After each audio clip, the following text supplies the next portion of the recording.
Hi guys, this is Crossy of Eclipse Gaming TV and welcome to part 1 of a series that I haven't thought of a clever name for just yet, so that's going to be one thing to work on, and any comments would be appreciated to help me out on that.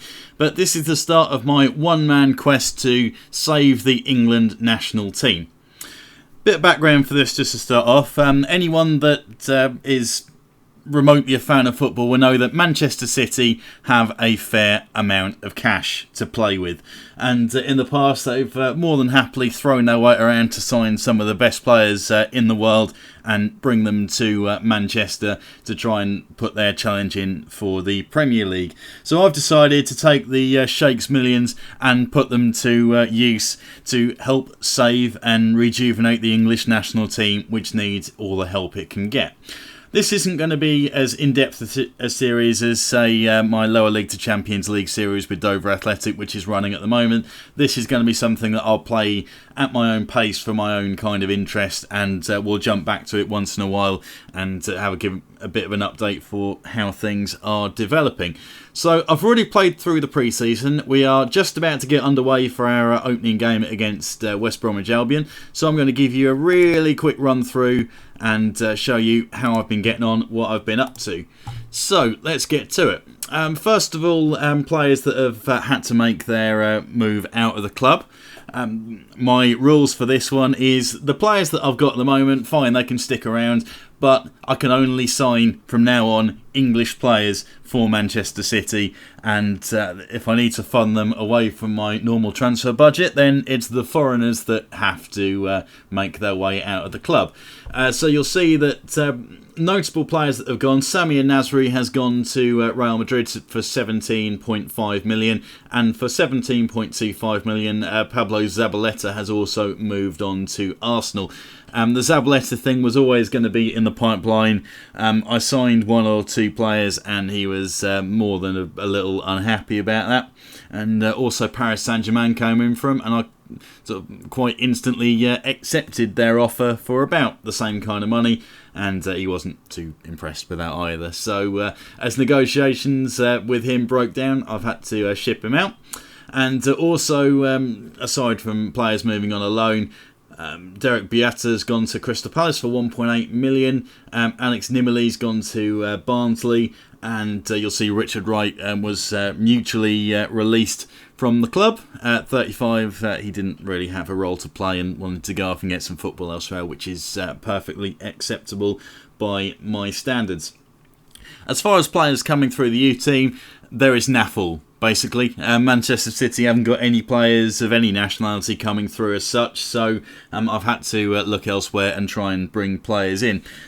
Also, to give you a heads up on attempts I did make, did try and bring in Luke Shaw for about 20 million. Quite a few terms onto that one, including a ridiculous sell-on clause, something like 40% I had to get agreed. But unfortunately, I couldn't pick him up in the end, and chose to shift on to other targets. So you'll see the signings that I made in the order that they came in. So on the same day, Bertrand of Chelsea and Andros Townsend of Tottenham both came in. Both players that are a little bit older, I think you could say, in comparison to some of the players I'm bringing in. So we've got Ryan Bertrand here at 24. Very, very quick, 18 acceleration, 14 pace. So, okay, fair enough. His straight line speed isn't quite as impressive as his acceleration, but I will take that. And he's going to be playing vast majority of the games, and as you can see from his reports, he can improve significantly in the future.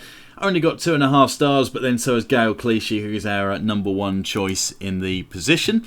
Also, Andros Townsend, let's see what is he bringing to it. So 16 flair, nice rating there, very good dribbling, and decent pace as well.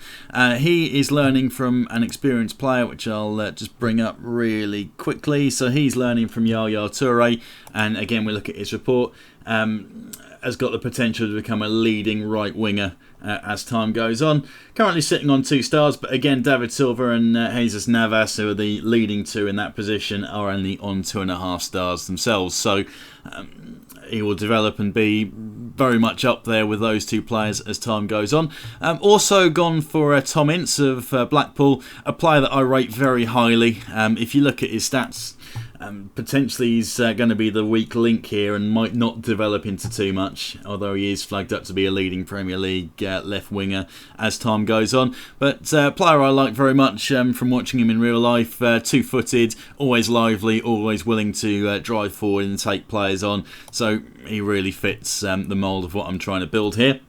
The big name signing, Ross Barkley of Everton, will be stepping into the central midfield area. Again, a player that I rate very highly. As we can see from his report, he is going to become a star Premier Division attacking midfielder in the future. Only 2 stars at the moment, and compared to David Silva, for example, he's got a long way to go. But I have every faith that he will make it into that position. And also we've got Ryan Ledson, also signed from Everton for £7.5 million. This is a little bit of an under the radar one. He is 15 though, and as you can see, he's going to also develop into a star central midfielder in the future. So the mind boggles, and you could see for England in the future a centre midfield partnership of Ledson and Barkley, the 2 Everton players, and I will be grooming them at Manchester City if I can manage it. And also a bit of a long shot here, I think, as we've got Saido Berahino, brought in from West Brom. Big talking point for him at the moment in real life is that he's on about £800 a week and is already being tipped for potentially being in the squad for the World Cup for England. Major long shot, but as you can see, he's got quite a bit of pace to burn to begin with, and with a finishing rating of 14, yeah, it's not the best, but that could well develop, and if you've got a quick player that knows where the goal is, he could do some damage as he develops on. At the moment, only 1 star, but has got the potential to grow and become a leading Premier Division striker as time goes on. So again, hopefully a very good pickup for us. A couple of other players that I've been sort of eyeing up and considering. Luke Shaw is one of those. Many have said that at his point in his career now, compared to when Gareth Bale was at this point in his career, Luke Shaw is the better player. So he'll be someone I'll be looking to grab at the end of the season if I can, or maybe in the January transfer window if I can free up a little more budget. But all looking good anyway. I've managed to get some very good young players that will be jumping straight into the first team. The only real exception to it would be perhaps the bottom 2. Ledson at 15's got some developing to do, and Berahino is a little bit behind the others as far as their star ratings. But I am going to throw him in and get him as much first team action as I can and try and develop these players and bring them through as best we can. Just to give you a heads up for my lineup for the opening game against West Brom, it's a little bit of a tough one because I've had to leave out a few players that I would have loved to have thrown into the action, but rules are rules, and I've got to try and play the English lads as much as I can, even if it means leaving out arguably stronger foreign players, just to try and make this as challenging and as successful as we can. Got Joe Hart in goal. We've got Ryan Bertrand filling in at right back for the time being. He's basically a left back, but he can fill in either position. Company, can't really leave him out. The only other option I've got English-wise is Micah Richards, who is currently injured, but he'll probably take that spot alongside Lescott, or may fill in at right back. Kolarov is in at left back at the moment. Basic plan is that Bertrand would be on the left in that role. Micah Richards would probably take the right for the most part. In midfield, we've got Rodwell filling in defensive duties, and Ross Barkley in more a box-to-box type role. So that's going to be hopefully the partnership I go with more often than not. I've got Ince on the left, Townsend on the right. We may well see those two switch around. And of course, one advantage I've got is I've got a few of the Manchester City players still sticking around, so I'm going to have Aguero leading the line. Going to throw in Berahino just to start in this first game, see how he gets on. He's probably going to rotate in though, or maybe play one of the wing roles and rotate with Townsend or Ince. We shall see how that develops. I'm going to try and get him as much football as I can anyway.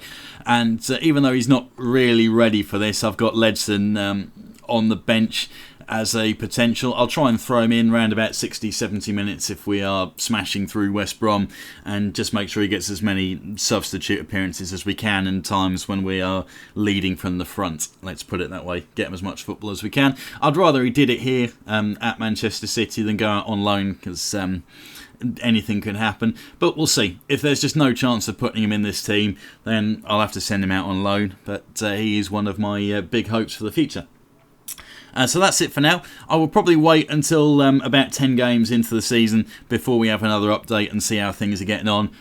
But if it turns out this is a popular series and you guys want me to run it more frequently like I do with the current Dover Athletic series, then drop your comments in and I will do my best to keep you guys happy. Also, if you haven't already, feel free to subscribe to the channel and to throw a thumbs up and like this video. It really does help me out. And for the time being, thanks for watching.